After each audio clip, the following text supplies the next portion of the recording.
Հարգարժան փոխնախագահ Վենս, Հիլբիլի էլեգիա, ընտանիքի եւ ճգնաժամի մեջ գտնվող մշակույթի հուշագրություն ձեր հրաշալի գրքում դուք ձեր ժողովրդի մասին գրել եք. խորը հավատարմության զգացում, նվիրվածության անզիջում հավատարմություն ընտանիքին եւ հայրենիքին։ Այս տողերը կարդալիս մտածում էի, դուք կարող էիք գրել նաեւ հայերի մասին։ Մենք գիտենք, թե ինչ է նշանակում պահպանել հավատը, նույնիսկ այն ժամանակ, երբ ամեն ինչ քո դեմ է եւ լիովին գիտակցում ենք ընտանիքի արժեքը։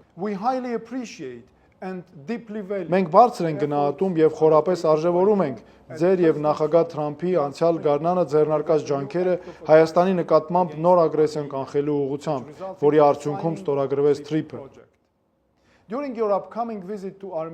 Հայաստան կատարելիք առաջիկա այցի ժամանակ ձեզ գուցե շատ բան պատմեմ, բայց ոչ այն առաջնային խնդիրների մասին, որոնք հուզում են մեր հասարակությանն իրապես։ Մեծ հարգանքով ձեր նկատմամբ ուզում եմ հիշեցնել.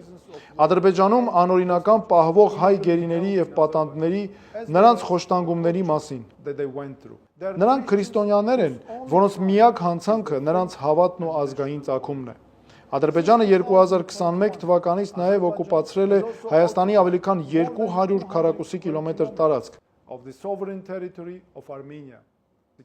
Մեր թիմն ունի նաև ապացույցներ 2023 թվականի սեպտեմբերին Արցախի, Լեռնային Ղարաբաղի նկատմամբ ադրբեջանական զինված ուժերի իրականացրած էթնիկ զտումների վերաբերյալ, որի հետևանքով ընդամենը մի քանի օրում իրենց դարավոր հայրենիքից բռնի տեղահանվեց 120,000 մարդ։ Մենք վստահ ենք, որ Ադրբեջան կատարելիք ձեր այցի ընթացքում դուք կարող եք ազատել Բաքվում պահվող բոլոր 19 հայ քրիստոնյա գերիներին ու պատանդներին։ Այս քայլը հազարավոր հայ ընտանիքներին կբերի հույս ու արդարություն եւ լայն արձագանք կստանա ամբողջ աշխարհի հայ համայնքում։